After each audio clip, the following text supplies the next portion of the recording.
Necklace of Fangs. Muzzle flash bounced around in the black mist.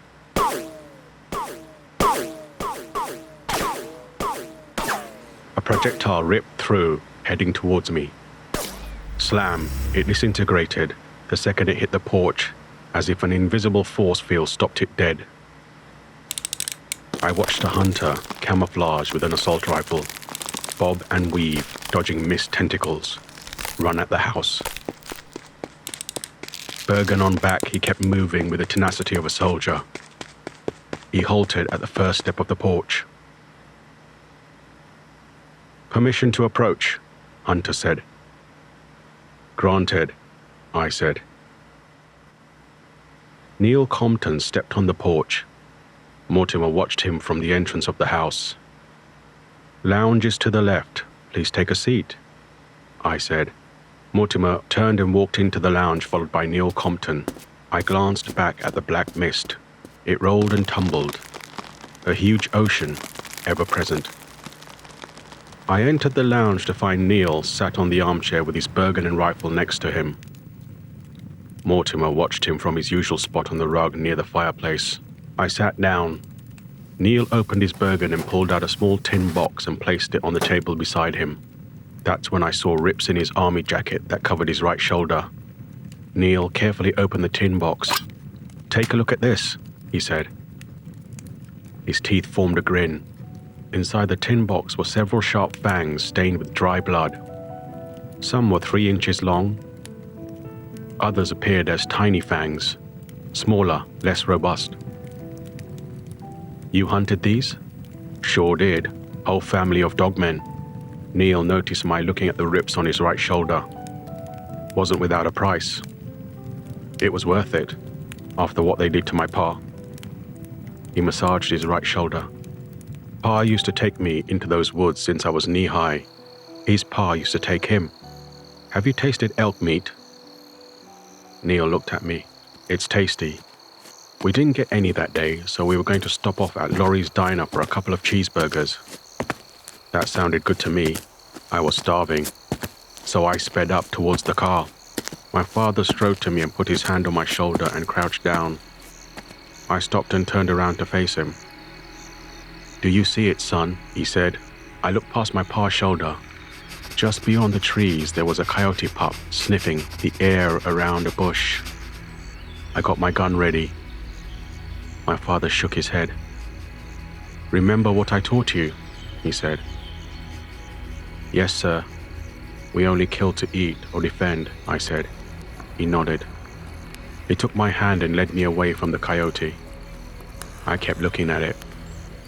The pup stood up on its hind legs. It reached up, sniffing the air. It turned. Its left ear was half torn. I remembered that as it walked past the tree. "Dad, look," I said. "Keep walking, son." My father made sure I was beside him as he walked towards the truck. He hustled me into the truck. He turned the ignition on. The side window smashed. A claw pulled him out the window like a rag doll. I saw this huge dogman looking massive. It slammed him into the ground and clawed him. Again. Again. There was nothing left of my pa except ribbons of flesh. Pups came to my pa, but the big dogman pushed them away. It looked at me, big black eyes. It was at the window, sniffing the air around me. It walked off, getting my scent, you see, just in case it had to find me again. Not sure why it didn't kill me, feed me to the pups. Neil wiped his eyes. I can still see Pa like he's standing right there, eyes open, his innards flayed out, bits of white bone sticking up. Neil looked at me. After that, my ma wouldn't let me go back into the woods. She made sure of it by moving us to live near her brother in Seattle. It wasn't till I joined the infantry that I moved out of home. Once I finished my tours, I moved back to Michigan and went back into the woods. Neil watched Mortimer, who watched him. Boy, I wish I had his scent ability. It took me years to find the lair again. I'd go in the woods every day. Sometimes I'd even spend the night out there, hidden, waiting. The only thing that kept me going was my pa, lying there with his innards flayed out, seeing white bone. I kept going back, again, mapping out every single bit of the woods. I knew that place better than I knew my own home, but I still didn't see one Dogman. Donna gave birth to my son, Cade. Things slowed down, all with me being a pa now. Had to do my duty. It's what Pa taught me, so I spent more time with Cade. Loved the rugrat to bits. Neil smiled, exposing his bleeding gums. Used to take him to kindergarten and pick him up because Donna was working. When he was comfortable walking, I took him hunting. Neil smiled again. Really? When Donna let me. He loved it, like a duck to water. Did it every Sunday early, be back for supper. I forgot about the Dogmen for a while. We went out, taught Cade everything my pa taught me. He watched me gut an elk, throw some elk steaks on the barbie. I wanted to make sure he understood what it meant to hunt, kill, and eat. Always respect hunting, like my pa taught me. Neil reached into his mouth and plucked a tooth out. He showed it to me. It started. I nodded. Cade was coming up for his 13th birthday. Me and Donna spoke about it, and we got him a 30-06 rifle. He was keen to try it out, so we got kitted out in full webbing and went hunting elk. We trailed 2 of them, a cow and a calf, for a few hours. We edged behind them, keeping our distance so not to spook them. Only hunt bulls, so I was hoping the cow would lead us to her mate. They settled in a decline, sort of dent in the earth. So we set up a little further away, completely concealed, rifles out, watching. Neil smiled. Cade kept looking at his rifle, a little smile on his face. Eyes peeled, son. I gestured. He looked up immediately and watched, scanning the area around him. I turned back to watching. Peripheral vision. I saw it. Shrub bend in the distance. Coyote. Oh God. My gut hurt. Flash of Pa lying there with his innards out, bits of white bone. I reached into my lapel pocket, pulled out 2 silver bullets, slid them straight into the rifle, taking care not to make a peep. I cocked it. It was fast. Black eye. Crash, rip, biting the calf's head off clean. Coyote chewed on the head. The cow ran. It crashed straight into the ground as another Dogman flew out the bushes, swinging its claw. Cow's side slit open. Entrails popped out. It was deep. I turned to Cage. His mouth was open, staring. I placed my hand on his arm. Boy, that thing was tall. Its ear was torn. Thing was there when my pa died, I thought. I'm gonna kill it. I gritted my teeth, firmed my hands around the rifle. Steady. We both watched as the thing walked on 2 legs to the calf. Slam, it buried its muzzle into the calf's neck. Ripping and chewing. Steam rose from the blood it sucked. I gestured to Cage to pull back, but he wouldn't move. I squeezed his arm. He was frozen, mouth still open. Come on, son, I whispered. Dogman turned to us. Coyote stopped chewing the calf's cheek. Standing on its hind legs, it was tall, but not as tall as the alpha. It stepped towards us, pointing in our direction. Dad, Cade said. Coyote dashed towards us, stretching. Leap on all 4s. I took aim. It kept coming. Exhale, press. The bullet streaked straight through the coyote's torso, buckling it. It crashed to the ground. I reloaded quickly with 2 more silver bullets. It died as its flesh singed. Alpha gruffed. "Run," I shouted at Cade. He looked at me. Grabbing his rifle, he ran. I stood up and fired. I must have missed as the Alpha dashed at me. It backhanded me, taking me clean off my feet. I crashed to the ground, head first. Dazed, I reached for my rifle. It was just there. It shoved 2 claws deep into my right shoulder. Neil rubbed his shoulder that was now bulging through the rips in his jacket. Brown, thick hair follicles sprouted, growing from it. Thing spoke to me, leaning down. Its breath smelled rank. "I'll leave you be. You shot my son. Your son must die," it said. "No, no." I grabbed its muzzle, but it recoiled, pulling back. Flash, it was gone. Third, the ground was vibrating with its 4 paws. The thing was laughing. It came back towards me, dragging Cade's body behind it. "You murdered my son. I'll eat yours," it growled. I leaped at it, swinging my fist. It grabbed me, stopping my attack. I hung there 4 feet off the ground. I thrust my knife deep in its torso. It didn't even flinch. It pulled me closer to its muzzle. I reached into my lapel. "I remember. Watch father rip your pa to shreds. You were a pup. I do same now. I kill you." It opened its jaw, teeth bared, ready to rip. I shoved a silver bullet into its throat. It dropped me, grabbing its throat. It buckled to the ground, choking. I crawled on it, pulling my knife out of its ribs. It backed off. I buried the knife in its eye. I pulled the knife out and took its other eye with another stab. Dogman couldn't scream because of the silver bullet burning its throat. My pa taught me that. It clawed, but the bullet sapped its strength. Amazing what silver can do to a dogman. Don't know why it works. Neil looked at me. His eyes were yellow with slits. I peered at him. "I'll hold on, gatekeeper. I will. Hear me out." I severed its head with the serrated edge of my knife. Wish my pa was there to see what I did to this dogman and its pup.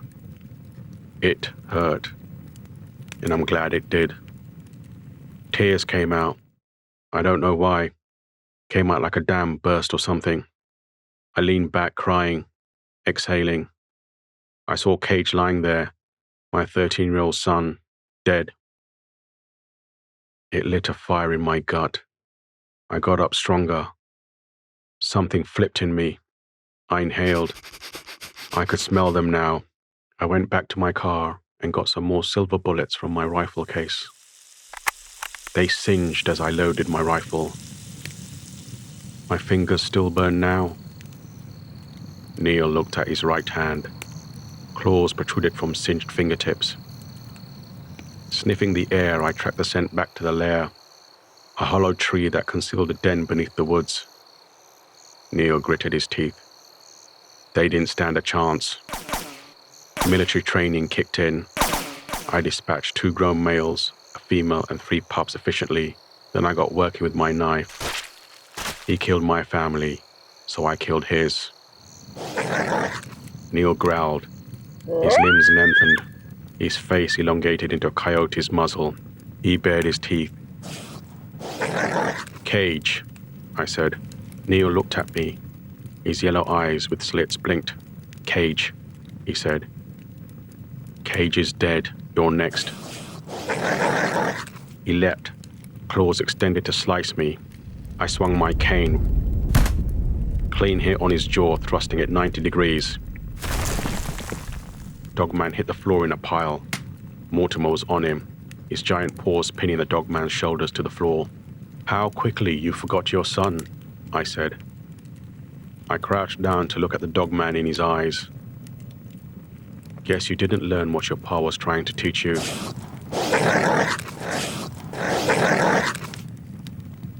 Dogman tried to snap at Mortimer, who was not fazed at all by the gnarling, biting, struggling of the beast. I wish you did not return to their lair and execute that entire family. Rather, you took your son home and gave him his last rites. Had you done that, your stay here would have been quite different. Mortimer. Basement. Mortimer barked. Please, gatekeeper. A voice came from the corridor. I looked at Mortimer. He kept the Dogman pinned to the floor. I walked out the lounge and cut across the landing to the waiting room, which was a dense forest in Michigan. There stood a 13-year-old boy in webbing with a rifle slung over his shoulder. Head tilted on his neck, severed by a thick bite exposing his spine. Please let my pa go, sir, Cage said. Hamish stood beside Cage. He came over to me and circled my legs. I looked at the Cheshire Cat. He looked up. He nodded. I cannot, old friend, I said. Hamish blinked his eyes, strode out the room, turning right. I looked at Cage, who was pushing his head back into place. Your friend brought me here to speak to you. My pa didn't mean it. He just did it because of me, Cage said. He had his vengeance when he killed the Alpha. He took it too far when he followed them back and executed that entire pack. Dogman killed my grandpa, Cage said. I nodded. Where does it end? Your grandpa could have killed that pup, but he spared it. The Alpha that took your grandfather's life spared your father. I looked at Cage, who kept his gaze on me. Had your pa stuck with your grandpa's teachings, things would have been different for him here. Instead, your pa became the very thing he despised. His humanity has left him. I strode over to Cage. Time for you to go now. You do not belong here. Cage gave a brief nod. He disapparated. My waiting room reverted to its original state. A Victorian room bathed in candlelight, with a large window and wooden shelves stacked with original works. I exited the room and went into the lounge. Grabbing Neil Compton's rifle and Bergen, I strode down the corridor to the descending stairs. Veering left, I went downstairs to the basement floor to find Mortimer at the fourth door on the left.